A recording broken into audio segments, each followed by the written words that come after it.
안녕하세요. 김하영 변호사입니다. 오늘은 저희가 아주 흥미로운 주제를 해보려고 합니다. 저희 PD님들이 이거 준비를 해오셨더라고요. 최악의 이혼 사유 월드컵 게임입니다. 제가 이제 주제를 어떤 두 가지 대 이렇게 말씀을 드리고 이 중에서 어떤 것이 더 최악의 사유인지 이제 저희가 골라볼 건데요. 얼마나 최악의 이혼인지 실제로 제가 했던 사건들보다 최악이 있는지 오늘 PD님들의 역량을 한번 확인해보는 시간을 제가 갖도록 하겠습니다. 여러분들도 한번 뽑아보세요. 어떤 것이 더 최악인지 댓글 남겨주시고요. 이거는 약하다. 난 이것보다 훨씬 더 센. 내가 최고다. 내 이혼 사유가 최고다. 그러면 이 중에서 최악의 이혼 사유 베스트 한 분을 뽑아서 제가 그분에게는 무료 상담을 해드리도록 하겠습니다. 한번 같이 뽑아보실까요? 근데 밑에서 저거 제세공과금 부담하시고 자, 16강입니다. 토일 주말 내내 취미에 미친 배우자 대 싸우면 SNS에 포스팅해서 동네방네 다 알리는 배우자. 격렬하네요. 예, 굉장히 다툴 만한 사유가 되고 이게 근데 밸런스를 잘 맞춰오셨다. 약간 어느 하나 고르기가 좀 쉽지 않은데요. 이거는 제가 제 주관적인 것도 중요하지만 제가 지금까지 상담해 오고 하면서 겪었던 거 위주로. 그게 왜냐면 저 개인적인 거 갖고 다를 때도 많았거든요. 네, 빅데이터 느낌입니다. 이 경우는 주말 내내 취미에 미친 배우자. 요거를 더 아주 저한테 한 맺히게 얘기들 많이 하십니다. 내가 그동안 얼마나 힘들었는지 아냐. 이놈의 인간이 주말 내내 토요일에는 배드민턴 치고 일요일에는 축구를 하고 축구 끝나면 술 마시고 배드민턴 끝나면 술 마시고 미쳐있다. 요거가 훨씬 많습니다. 근데 싸우면 SNS에 포스팅한다는 건 일단 집에 있어야 싸우잖아요. 그리고 SNS에 포스팅하는 것도 집에 있으면서 SNS에다가만 포스팅하는 거잖아요. 어쨌든 집에 있는 거잖아요. 집에 있는 게 낫다. 그래서 최악은 토일 주말 내내 취미에 미친 배우자. 이혼 사유가 될 수 있어요? 이혼 사유 되죠. 왜냐면 토요일, 일요일, 주말에 당연히 그러니까 이제 주중에 못했던 거 가져가고 같이 보내야 되고 아이가 있으면 육아도 해야 되잖아요. 근데 이걸 토요일, 주말 내내 다른 사람과 보내고 나는 소홀히 하는 거잖아요. 혹은 양육을 같이 부담하지 않는 거잖아요. 그러니까 이게 만약에 장기간 지속된다. 혹은 일방적으로 이걸 강요한다. 야 네가 축구하면 되지. 야 네가 배드민턴 치면 되잖아. 같이 하자. 이렇게만 하고서는 다른 어떤 여지를 주지 않는 거는 충분히 이혼 사유가 될 수 있습니다. 자, 다음입니다. 자, 벌이 안 하고 N년째 고시 공무원 공부한다는 배우자 대 주말마다 집에 친구들 데려와서 밥 차려달라는 배우자. 이거는 생각보다 쉽네요. 벌이 안 하고 N년째 고시 공무원 공부한다는 배우자. 주말마다 집에 친구들 데려와서 밥 차려달라고 하는 거는 일단 돈은 벌잖아요. 돈을 안 버는 게 더 심한 거 아닙니까? 그 이혼 지수로 볼 때 경제적 문제는 상당히 중요한 이혼 사유가 됐습니다. 왜냐하면 불화의 씨앗이기 때문이에요.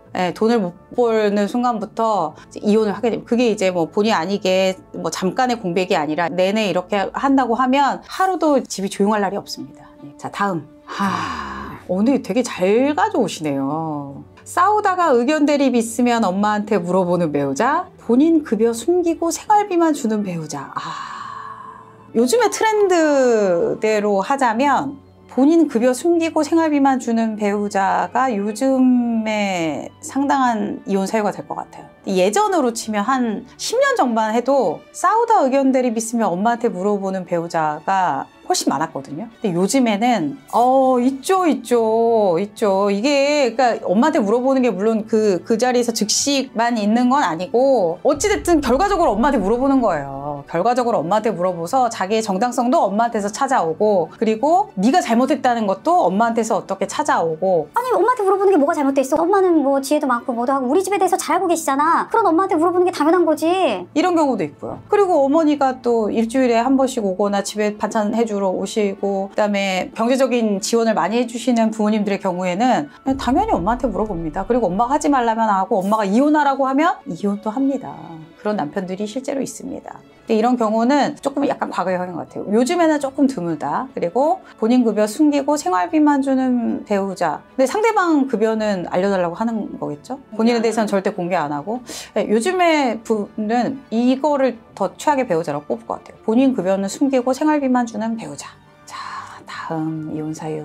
육아 1도 케어 안 하는 배우자 대 계속 내가 틀렸다고 하는 나르시시스트 배우자. 요즘 젊은 이제 부부들 같은 경우에는 육아를 일도 케어 안 하는 배우자라기보다는 이제 여자분이 전업일 경우에는 남자분이 퇴근하고 오면 바로 모든 육아를 맡기고 하지 않으려 한다. 남자분이 오면 당연하게 요구하는 거예요. 육아와 어떤 살림을. 왜냐? 남자와 여자는 평등하니까 너도 왔으니까 이제부터라도 동참해서 우리가 평등하게 해야 된다. 이렇게 하는 거죠. 그렇게 보면은 이제 남성 입장에서는 아니 나는 돈도 벌어다 주고 뭐도 하는데 내가 집에 오자마자 쉴 시간도 하나도 없이 이렇게 반반 육아하는 게 맞나? 주말에는 사실 내가 전담하다시피 애랑 뛰어주고 놀아주고 막 이렇게 힘든 건 내가 다 하고 나는 하루도 쉬는 날이 없어서 밖에 나가면 안 되고 그리고 친구도 못 만나고 이게 맞나? 얘는 집에 있을 때 잠깐 뭐 누구한테 맡기고 뭐 자기 볼일 보는 것 같은데 이런 케이스가 조금 많아졌어요. 그래서 육아 일도 케어 안 하는 배우자는 생각보다 그렇게 많지는 않은 것 같아요. 요즘에는 남성분들도 같이 육아를 해야 된다는 개념이 또 많이 생겨서 요즘에 화두는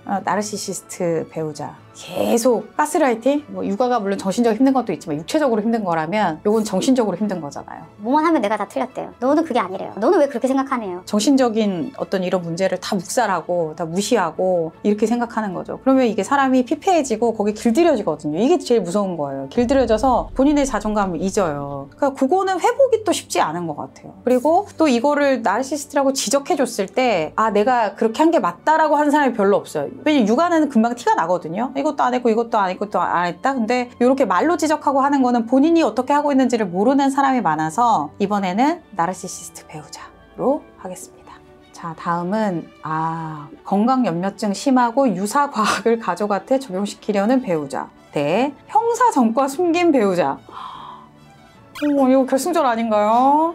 결승전인데 제 연령대 지금 막 이 유사과학 하자마자 딱 오는 게 있으신 분은 최소 40대 그 유명한 게 있잖아요. 그 아이가 아픈데 예방주사도 하나도 안 맞고 그래서 그 애가 이렇게 복수가 이렇게 차가지고 집에서 이렇게 누워있던 그 아이 딱 떠오르시는 분들은 다 저랑 동년배일 거예요. 이게 사람을 진짜 죽이는 거거든요. 이게 그러니까 그 사연은 굉장히 극단적인 거고 그냥 뭐 이런 거겠죠? 선풍기 틀고 자면 죽는다 이런 건가요?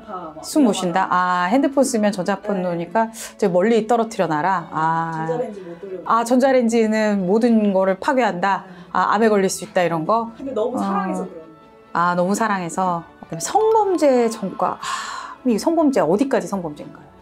강간치상, 특수강간, 강제추행, 카철? 카찰로 생각했어요. 카철로 생각하셨어요. 근데 이게 이제 조금 선입견일 수도 있는데 카철은 1회에 그치는 경우가 사실 많지 않아서 그 어떤 성향을 말해주는 거잖아요. 이거 진짜 너무 어렵네요. 근데 내가 사랑하는 사람이 한 15년 전에 카철 전과가 한 번 있었다. 그리고 그 뒤로 깨끗해요.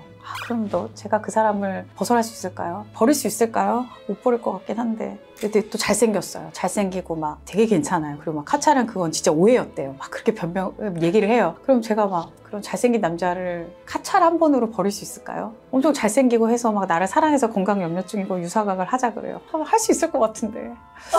지금 약간 조인성 떠올랐어요. 야, 하영아 진짜 에어컨 틀지 말자. 알았어 오빠 이럴 것 같은데. 제가 너무 조인성님께 죄송하고요 일단. 네, 일단은 제가 잠깐 상상해봤습니다. 그러니까 될 거면 둘 다 될 것 같고요. 안 될 거면 둘 다 안 될 것 같다. 너무 극단적인 예가 떠올라서 하나를 그래도 골라야 되니까 형사적과 숨긴 배우자로 하겠습니다. 이거는 정말 타협이 안 될 것 같아요. 그리고 이거는 거짓말이잖아요. 이건 거짓말은 아니잖아요. 건강염려증이 심하고 유사과학을 가족한테 가르치는 거는 내가 그 사람을 사랑으로 개조할 수 있다고 생각하고 근데 이거는 과거를 나한테 숨긴 거는 나를 그 정도밖에 생각 안 했느냐. 내가 너를 진짜 사랑했는데 네가 나에게 먼저 말했더라면 용서할 수도 있었을 텐데 라는 주장도 가능할 것 같으니까요. 네, 일단은 형사전과 숨긴 배우자로 하겠습니다. 이거 정말 어려웠어요. 네. 싸우면 무조건 경찰 부르는 배우자 대 논리 안 통하고 무조건 폭언 막말하는 배우자. 경찰이냐 폭언이냐, 경찰이 듣느냐 내가 듣느냐, 파출소 경찰들이 다 나를 알고 있느냐, 폭언을 계속 듣고 있느냐.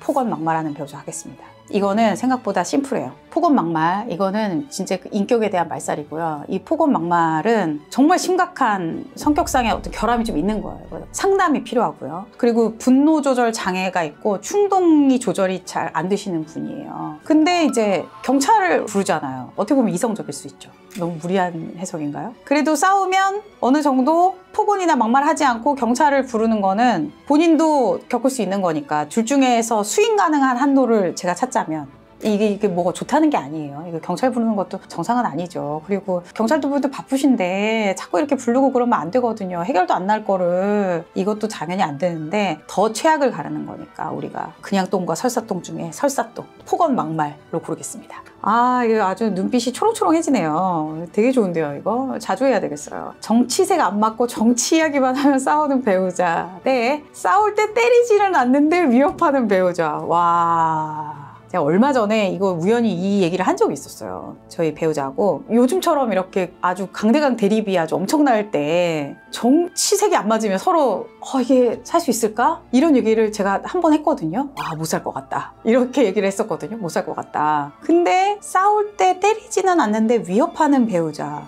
정치 이야기는 정치 이야기 안 하면 되는 거 아닌가요? 뭐 날씨 얘기만 하는 거죠. 배우자와. 그리고 정치에 관심 없는 층들도 있긴 한데 이거는 이제 이런 케이스니까 쉽지 않은데요. 근데 저는 이것도 명확한 기준이 있습니다. 위협은 때리는 것과 비슷합니다. 사실은. 가족이 부부 싸움을 하는 데 있어서는 이게 폭행죄가 되지 않더라도 폭행과 유사하게 가면 이혼 사유가 될 수 있거든요. 근데 그거를 굉장히 위협하는 방식. 와이프는 예를 들어서 거실에 있는데 남편이 부엌에 있으면서 부엌 칼로 뭐 식탁을 내리쳐요. 그러면 그게 와이프한테 한 것도 아니고 자기가 뭐 너무 화가 나서 그랬다, 내가 화를 억누르려고 그랬다 그렇지만 엄청난 위협이 되는 거죠. 그리고 이건 심각한 이혼 사유가 됩니다. 그렇기 때문에 위협에도 물론 뭐 말로만 할 수도 있고 뭐 여러 가지 할 수도 있지만 전체로 봤을 때 이게 실제로 때리지 않는다고 해서 이게 능사가 아니라 위험한 행동으로 위협하는 행동, 상대방이 내가 어떤 위해를 느낄 수 있을 정도의 위험한 행동은 굉장히 나쁜 행동입니다. 그래서 명확한 또 이게 있기 때문에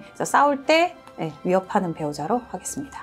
자, 다음. 주식에 미쳐서 대출까지 받는 배우자 대 괄호 수익 별로 안 나는데 못 멈춤. 자, 몰래 애인이랑 웨딩 사진 찍은 배우자. 이건 좀 설명이 필요할 것 같아요. 몰래 애인이랑 웨딩 사진을 과거에 찍은 게 있다는 건가요? 아니면은 지금 바람이 나서 뭐. 지금 바람이 났어요. 아, 지금 바람이 나서 웨딩 사진 찍었다? 아, 근데 그 웨딩 사진을 본 거예요? 몰라요. 아, 그러니까 지금 바람을 피고 있으면서 그거랑 웨딩 사진을 찍었다? 아, 그리고 여기는 주식에 미쳐서 대출까지 받았다. 근데 이게 참, 이게 좀 그런 것 같아요. 이게 저의 이거를 몰입하지 않을 수 없는 게 이게 20, 30대와 40, 50대가 그러니까 다릅니다. 40, 50대는 당연히 주식 고르겠죠. 최악의 이혼 사유로. 근데 20, 30대는 웨딩 사진을 찍을 수 있을 것 같아요. 왜냐하면 도저히 기분악상, 견딜 수가 없는 거죠. 절대로 제 얼굴만 봐도 그 웨딩 사진이 막 둥둥 떠다녀요. 못 살 것 같다. 이렇게도 말할 수 있을 것 같아요. 40대, 50대가 보면 어떤 고작 이걸 이혼 사유로 삼아 하는 어떤 철없는 행동들이 또 당사자에게는 굉장히 심각하고 실제로 이게 극복이 안 돼서 이혼하는 경우도 제가 많이 봤거든요. 그러니까 어떻게 보면 옛날 기준으로 봤을 때는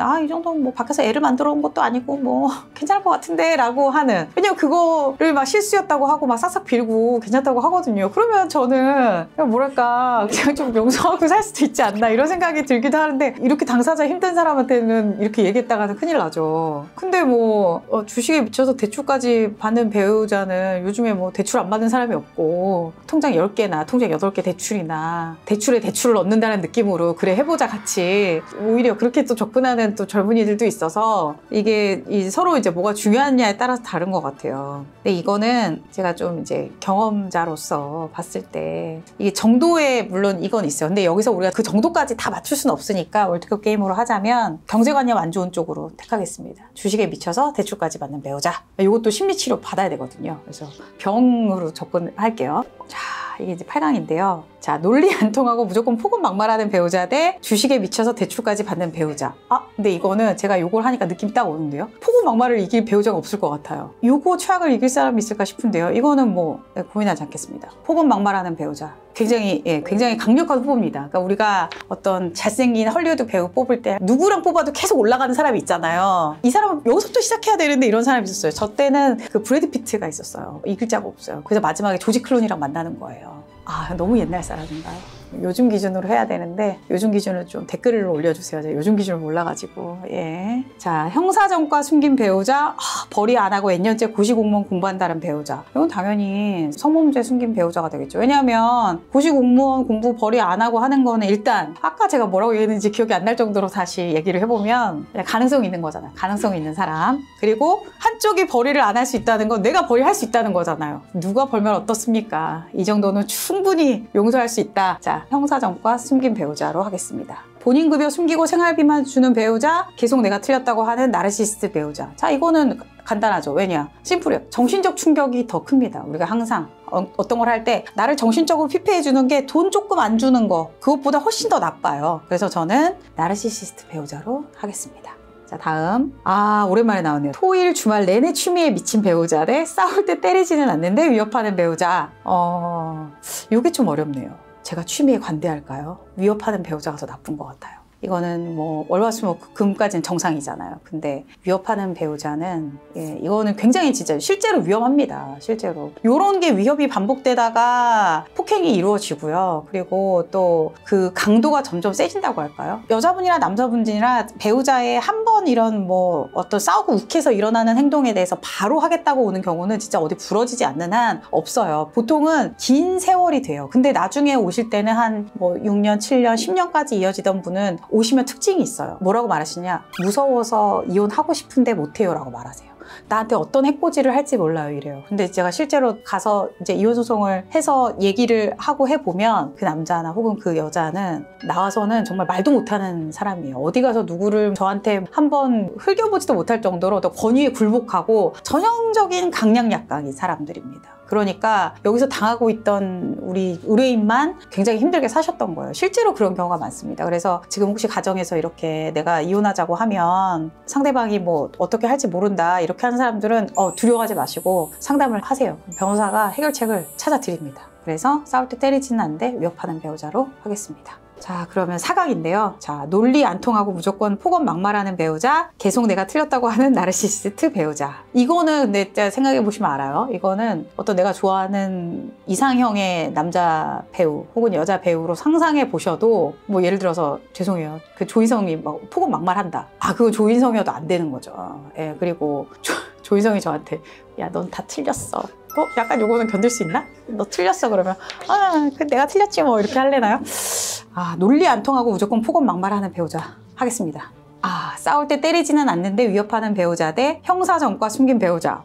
이게 사과 먹을 것이냐 배 먹을 것이냐가 아니에요. 지금 둘 중에 최악의 이혼 사유. 그리고 이번에는 좀 다른 이유로 접근해 볼게요. 어떤 게 이혼하기가 더 쉬울까? 일단 형사 전과 성범죄 숨긴 배우자는 카찰이라고 하셨잖아요. 10년 전에 카찰 한 번이고 그 사이에 아무런 게 없었다. 그러면 사실 이게 100% 이혼이 된다고 장담하기 어려울 것 같아요. 왜냐하면 카찰 자체가 물론 유형이 여러 가지가 있어서 물론 그거는 이제 사안마다 우리가 달리 볼 수 있습니다. 그러면은 그 사안에 따라서 이혼 사유로 인정될 수도 있고 안 될 수도 있는 이유이고, 그리고 실제로 카찰한 것 자체만으로 이혼을 결정한다면, 그러니까 이 배우자가 실제로 카찰 외에는 모든 것에서 별 문제가 없어요. 그러면 사회도 용서하고 다 용서한 거잖아요. 무조건 이혼 사유가 된다고 보기는 조금 어려울 것 같아요. 왜냐하면 오히려 여자 쪽에서 어떤 그런 취향을 빙자해서 억지를 쓰는 게 아니냐, 이혼하고 싶어서 이렇게 또 주장해 볼 수도 있을 것 같거든요. 그래서 이혼을 할 수 있느냐 없느냐의 관점에서 봤을 때는 싸울 때 위협하는 배우자가 어떤 정도나 빈도수, 어떤 생활에 끼치는 영향을 봤을 때 좀 더 이혼이 되기 쉬울 수 있다. 그렇기 때문에 위협하는 배우자로 하겠습니다.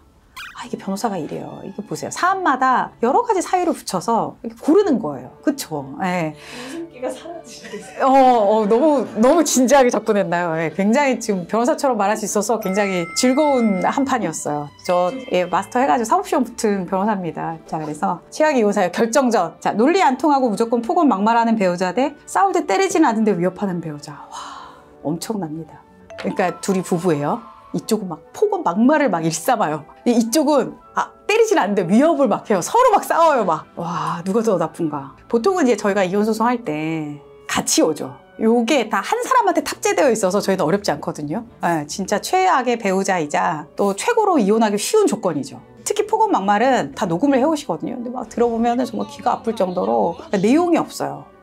막 욕을 쌍욕을 퍼붓고 이런 분들이 있는데, 법원은 굉장히 이렇게 보수적이에요. 그래서 폭언이나 막말이 지속하는 거는 거의 100% 이혼이 된다고 봐야 됩니다. 이제 그게 내가 그런 말을 한 적이 없다라고 해서 이제 뭐 녹음이 없으면 모를까, 요즘 같은 때 이제 폭언 막말은 뭐 100% 이혼 사유죠. 그다음에 싸울 때 때리지는 않는데 위협하는 배우자도 마찬가지입니다. 직접 때리지는 않았지만 위협하고 한다면 신체 위해와 이런 거를 확실히 느낄 수 있거든요. 굉장히 비슷한 롤에 그러는 거예요. 이렇게 매치가 돼서 굉장히 어려운데 위협하는 배우자로 하겠습니다. 지능적이에요.